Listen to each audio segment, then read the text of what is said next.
نحمد و نصلی علی رسولہ الکریم۔ سیدنا حضرت علی رضی اللہ تعالیٰ عنہ سے روایت ہے کہ انہوں نے فرمایا، جون سا شخص روزانہ 100 مرتبہ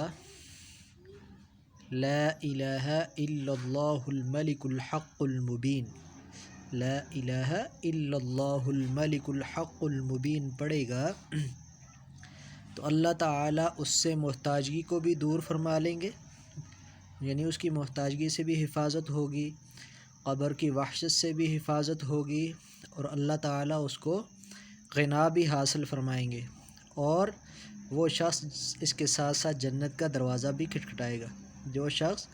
روزانہ 100 مرتبہ لا الہ الا اللہ الملک الحق المبین پڑھے گا،